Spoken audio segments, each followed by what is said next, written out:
हरिः ॐ ॐ नमो भगवते वासुदेवाय।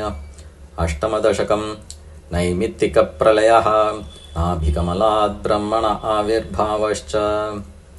एवं तावत् प्राकृतप्रक्षयान्ते ब्राह्मे कल्पे ह्यादिमे लब्धजन्मा ब्रह्मा भूयस्त्वत्त एवाप्यवेदान् सृष्टिं चक्रे पूर्वकल्पोपमानां सोऽयं चतुर्युगसहस्रमितान्यहानि तावन्मिताश्चरजनीर्बहुशो निनाय निद्रात्यसौ त्वयि निलीय समं स्वसृष्टैर्नैमित्तिकप्रलयमाहुरतोऽस्य रात्रिम् अस्मादृशां पुनरहर्मुखकृत्य तुल्यां सृष्टिं करोत्यनुदिनं स भवत्प्रसादात् प्राग्ब्रह्मकल्पजनुषाञ्च परायुषां तु सुप्तप्रबोधनसमास्ति तदा विसृष्टिः पञ्चाशदब्धमधुना स्ववयोर्धरूपम् एकं परार्धमतिवृत्य हि वर्ततेऽसौ तत्रान्त्यरात्रिजनितान् कथयामि भूमन् पश्चाद्दिनावतरणे च भवद्विलासान् दिनावसानेऽथ सरोजयोनिः सुषुप्तिकामस्त्वयि सन्निलीये जगन्ति च तज्जठरं समीयोस्तदेदमेकार्णवमास विश्वम् देवैव वेशे फणिराजिशेषे जलैकशेषे भुवने स्मशेषे आनन्द सान्द्रानुभवस्वरूपः स्वयोगनिद्रा परिमुद्रितात्मा कालाख्यशक्तिं प्रलयावसाने प्रबोधयेत्यादिशता किलादौ त्वया प्रसुप्तं परिसुप्तशक्तिर्व्रजेन तत्राखिलजीवधाम्ना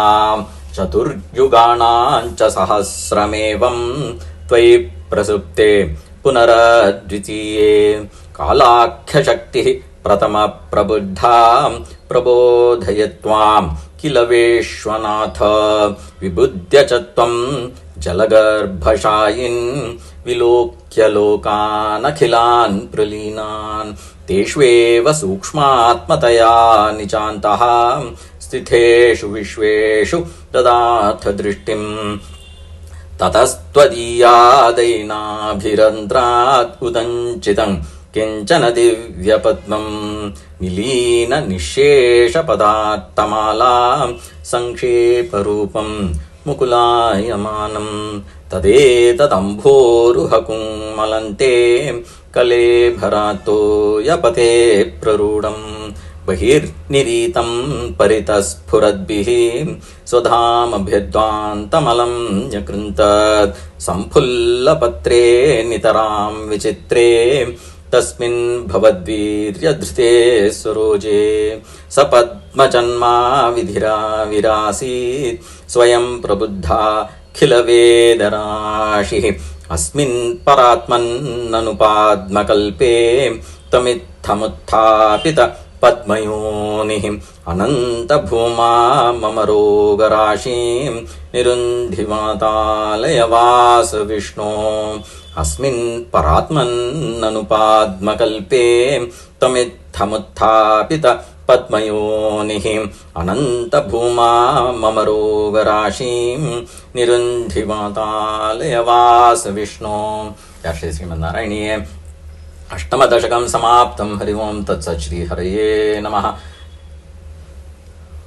रमारमण गोविन्द गोविन्द रमारमण गोविन्द गोविन्द रमारमण गोविन्द गोविन्द श्री हरये नमः। सर्वत्र गोविन्द नाम संकीर्तनं गोविन्द गोविन्द नारायण नारायण नारायण नारायण। ओं नमो भगवते वासुदेवाय। ओं श्री गुरुभ्यो नमः।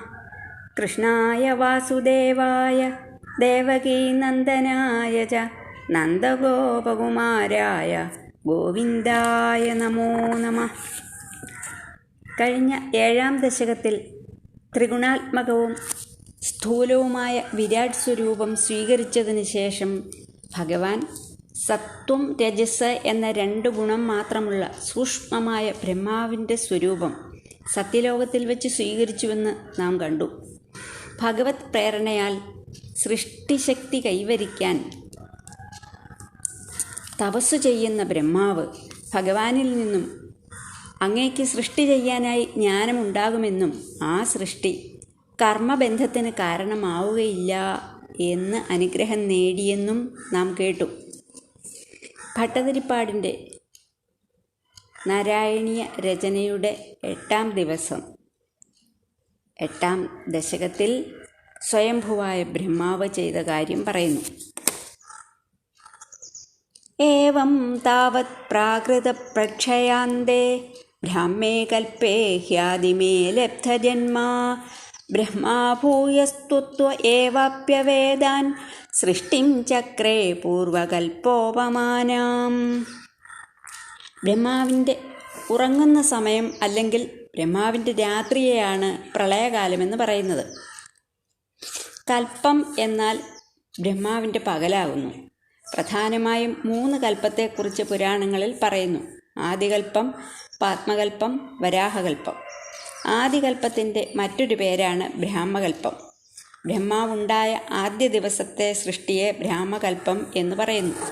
ഈ കൽപ്പത്തിൽ വൈകുണ്ഠമൂർത്തി സ്വയംഭുവായ ബ്രഹ്മാവായി അവതരിച്ചു. ഈ സ്വയംഭൂ ബ്രഹ്മാവിന് ഹിരണ്യഗർഭനെന്നും പേരുണ്ട്. പ്രാകൃത പ്രക്ഷയത്തെ മഹാപ്രളയമെന്നും പറയും. കാലം എപ്പോൾ തുടങ്ങിയെന്നോ എപ്പോൾ അവസാനിക്കുമെന്നോ ആർക്കും പറയാൻ കഴിയുകയില്ലല്ലോ. ബ്രഹ്മാവിൻ്റെ ജനന ദിവസത്തെ ആദ്യ ബ്രഹ്മകൽപ്പം എന്ന് പറയുന്നു. ഈ ആദ്യ ബ്രഹ്മകൽപ്പത്തിൽ മഹാവിഷ്ണുവിൽ നിന്ന് ജനിച്ച ബ്രഹ്മദേവൻ ഭഗവാനിൽ നിന്ന് തന്നെ ചതുർവേദങ്ങളെ ഗ്രഹിച്ച് സൃഷ്ടികർമ്മത്തിന് വേണ്ട ജ്ഞാനം നേടി പൂർവകൽപ്പത്തിലേതുപോലെ സൃഷ്ടികർമ്മങ്ങൾ നടത്തി. സോയം ചതുർയുഗസഹസ്രമിതന്യഹാനി താവന്മിതാശ്ചരജനീർബഹുശോ നിനായ നിദ്രാത്യസൗ ത്വയി നിലീയ സമം സ്വസൃഷ്ടൈർനൈമിത്തിക പ്രളയമാഹുരതോസ്യ രാത്രിം. ഈ ബ്രഹ്മാവ് 1000 ചതുർയുഗങ്ങൾ ചേർന്ന രാത്രിയെയും 1000 ചതുർയുഗങ്ങൾ ചേർന്ന പകലുകളെയും അനേകം തവണ പിന്നിട്ടു. സത്യയുഗം, ത്രേതായുഗം, ദ്വാപരയുഗം, കലിയുഗം എന്നിങ്ങനെ യുഗങ്ങൾ 4. ചതുർയുഗ കാലയളവിനെക്കുറിച്ച് ഏകദേശം പറയുന്നത് കലിയുഗം തന്നെ 4 ലക്ഷത്തിലധികം, ദ്വാപരയുഗം 8 ലക്ഷത്തിലധികം, കലിയുഗത്തിൻ്റെ 2 ഇരട്ടി, ത്രേതായുഗം 12 ലക്ഷത്തിലധികം വർഷങ്ങൾ, സത്യയുഗം 16 ലക്ഷത്തിലധികം വർഷങ്ങൾ എന്നിങ്ങനെ. 2000 ചതുർയുഗം കഴിയുമ്പോൾ ബ്രഹ്മാവിൻ്റെ ഒരു ദിവസം, ഈ രീതിയിൽ 365 ദിവസം കഴിയുമ്പോൾ ഒരു വർഷം, ഇങ്ങനെ 100 വർഷമാണ് ബ്രഹ്മാവിൻ്റെ ആയുസ്. നമ്മുടെയൊന്നും സങ്കല്പശക്തിക്ക് അടുക്കാൻ പോലും കഴിയാത്ത കാലയളവ്. 100 വർഷം കഴിഞ്ഞ് വീണ്ടും ബ്രഹ്മാവ് ഉറക്കത്തിലാകുന്നു. അതാണ് ബ്രഹ്മപ്രളയം. ഇതിന് പ്രാകൃതിക പ്രളയം, മഹാപ്രളയം എന്നിങ്ങനെയും പേരുണ്ട്. ബ്രഹ്മാക്കന്മാർ തന്നെ പലതുണ്ട്. ഭഗവാന്റെ മനസ്സ്, കണ്ണ്, വാക്ക്, ചെവി, നാസിക, വൃഷണം എന്നീ ഭാഗങ്ങളിൽ നിന്നും ബ്രഹ്മാക്കന്മാർ ഉണ്ടായിട്ടുണ്ട്. ഇപ്പോൾ പറയുന്ന ബ്രഹ്മാവ് ഭഗവാന്റെ നാഭീപത്മത്തിൽ നിന്നുണ്ടായി. നൈമിത്തിക പ്രളയമെന്നാൽ 1000 ചതുർയുഗം ദൈർഘ്യമുള്ള പകൽ കഴിഞ്ഞ് ഉറക്കം ആരംഭിക്കുന്ന ദിവസം. ഉറക്കം കാരണമായുണ്ടാകുന്ന ലയം. ഈ സമയം താൻ സൃഷ്ടിച്ച സകല ചരാചരങ്ങളോടുമൊപ്പം ബ്രഹ്മാവ് ഭഗവാനിൽ ലയിച്ച് ഉറങ്ങുന്നു. അതിനാൽ അദ്ദേഹത്തിൻ്റെ രാത്രികളെ നൈമിത്തിക പ്രളയമെന്ന് പറയുന്നുവെന്ന് പണ്ഡിതമതം. നാം പകൽ, രാത്രി എന്ന് പറയുന്നത് ബ്രഹ്മാവിന് കൽപ്പം, പ്രളയം എന്നിങ്ങനെ പറയുന്നു. ആദ്യം പഞ്ചഭൂതങ്ങൾ ചെറുതായി ചെറുതായി വന്ന് പ്രകൃതിയായി മാറുന്നു. ഭൂമി ജലത്തിൽ ലയിക്കും, ജലം അഗ്നിയിൽ ലയിക്കും, അഗ്നി വായുവിലേക്കും, വായു ആകാശത്തിലേക്കും, ആകാശം അഹങ്കാരത്തിൽ ലയിക്കുന്നു, അഹങ്കാരം മഹത്തത്വത്തിലും, മഹത്തത്വം പ്രകൃതിയിലും ലയിക്കും, പ്രകൃതിയോ ഭഗവാനിൽ ലയിക്കുന്നു. ഉറങ്ങുന്ന സമയം നാം ബ്രഹ്മാനന്ദം അനുഭവിക്കുന്നു. പഞ്ചേന്ദ്രിയങ്ങളാലും കർമ്മേന്ദ്രിയങ്ങളാലും നാം ചെയ്തതെല്ലാം മറന്ന് സുഖമായി നമ്മളും ഉറങ്ങുന്നു. ഇവിടെ ബ്രഹ്മാവും തൻ്റെ സൃഷ്ടികളോടൊപ്പം ഭഗവാനിൽ ലയിക്കുന്നു. ബ്രഹ്മാവിൻ്റെ ഉറക്കത്തിനെ ഭട്ടതിരിപ്പാട് നൈമിത്തിക പ്രളയമെന്ന് പറഞ്ഞിരിക്കുന്നു. പുരാണത്തിൽ അവാന്തര പ്രളയമെന്നും പറഞ്ഞിട്ടുണ്ട്.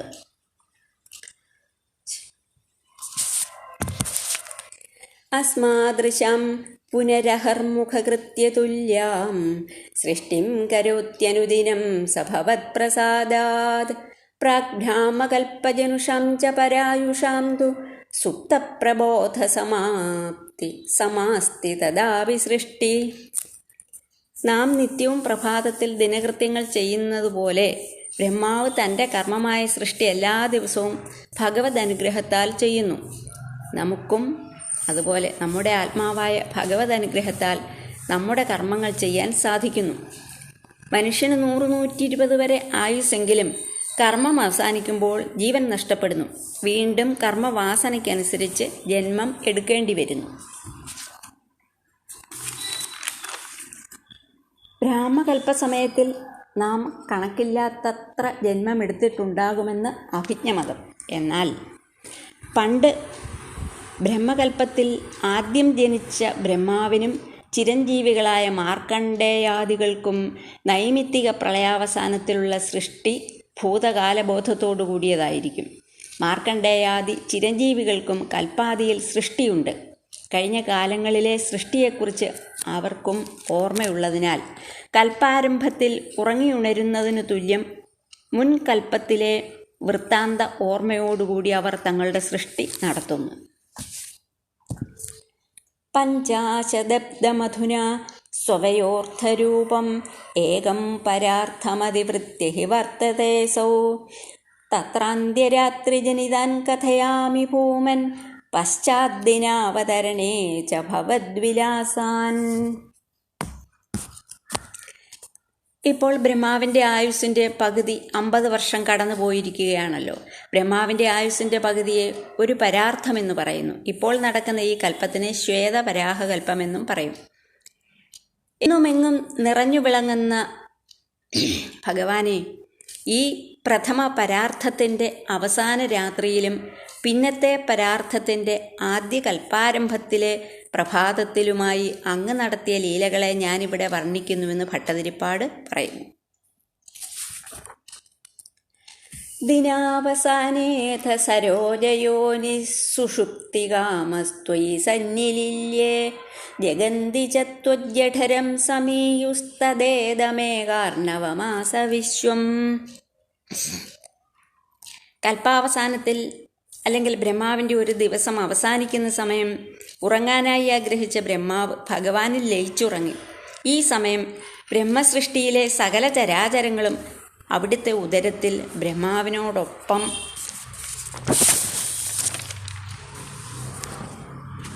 ഭഗവാന്റെ ഉദരത്തിൽ ലയിച്ചു. വിരാട് സ്വരൂപ വർണ്ണനയിൽ ഭഗവാന്റെ ഉദരം സമുദ്രമെന്ന് നാം കണ്ടു. സകല ചരാചരങ്ങളും ബ്രഹ്മാവോടൊപ്പം ഭഗവാന്റെ ജഠരത്തിൽ ലയിച്ചപ്പോൾ പ്രപഞ്ചം മുഴുവൻ ജലം മാത്രമായി അവശേഷിച്ചു. അങ്ങനെ ഭുവനം ഒരു മഹാസമുദ്രമായി മാറി. ഹിരണ്യഗർഭൻ എന്ന ബ്രഹ്മാവിനെയാണ് ഭട്ടതിരിപ്പാട് സരോജയോനി എന്ന് പറഞ്ഞിരിക്കുന്നതെന്ന് വിദ്വാൻമാർ പറയുന്നു. തവൈവ വേഷേ ഫണിരാജിശേഷേ ജലൈകശേഷേ ഭുവനേ ശ്മശേഷേ ആനന്ദസാന്ദ്രാനുഭവസ്വരൂപ സ്വയോഗനിദ്രാ പരിമുദ്രിതാത്മാ.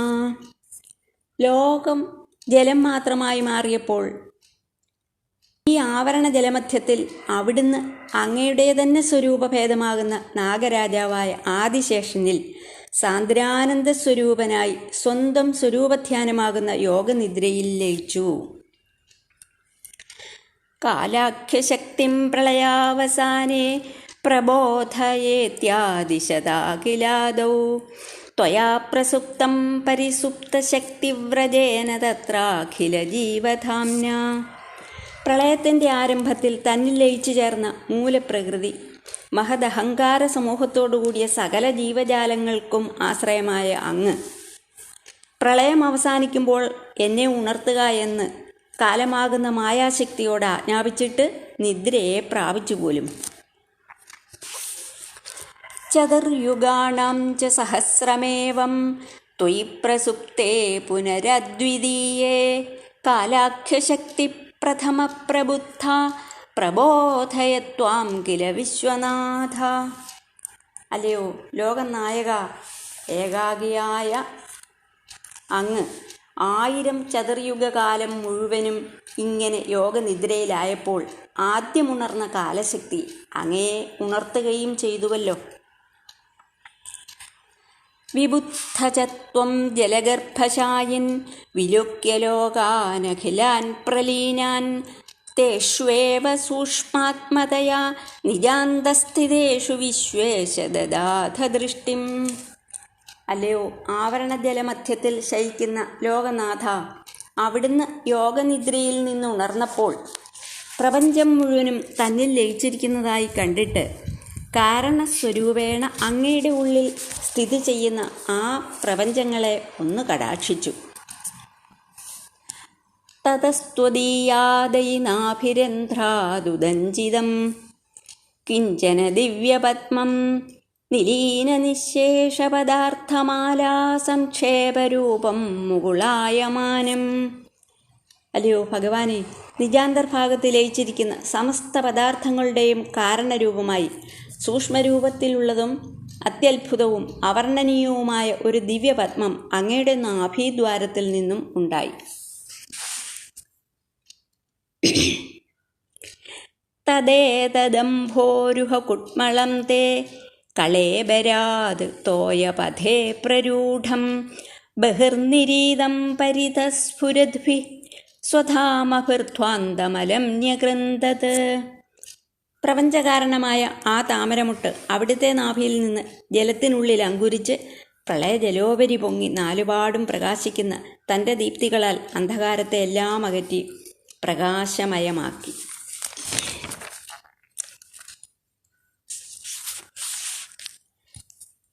സംഭുല്ലപത്രേ നിതരാം വിചിത്രേ തസ്മിൻ ഭവദ്വീര്യധൃതേ സരോജേ സപത്മജന്മാ വിധിരാ വിരാസീത് സ്വയം പ്രബുദ്ധാഖിലവേദരാശി.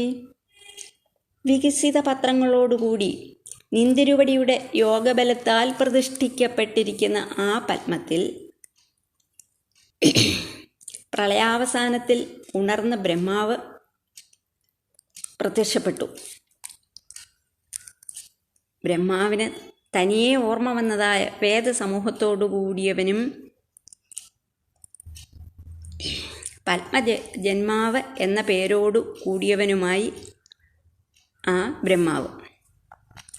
അങ്ങനെ പ്രപഞ്ചത്തിൽ ആദ്യം വിടർന്ന പുഷ്പമാണ് താമര.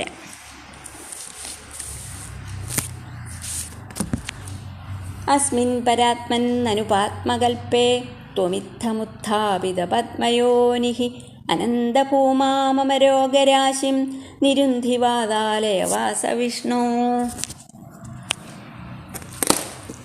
അല്ലയോ പരബ്രഹ്മസ്വരൂപനായ ശ്രീ ഗുരുവായൂരപ്പ മഹാവിഷ്ണു, ഈ പാത്മകൽപ്പത്തിൽ ഈ വിധം സൃഷ്ടിക്കപ്പെട്ട ബ്രഹ്മാവിനോട് കൂടിയവനായി അന്തമില്ലാത്ത മാഹാത്മ്യങ്ങളോടുകൂടിയിരിക്കുന്ന അവിടുന്ന് എൻ്റെ എല്ലാവിധ രോഗസമൂഹങ്ങളെയും നശിപ്പിക്കണമേ എന്ന് ഭട്ടതിരിപ്പാട് പ്രാർത്ഥിക്കുന്നു.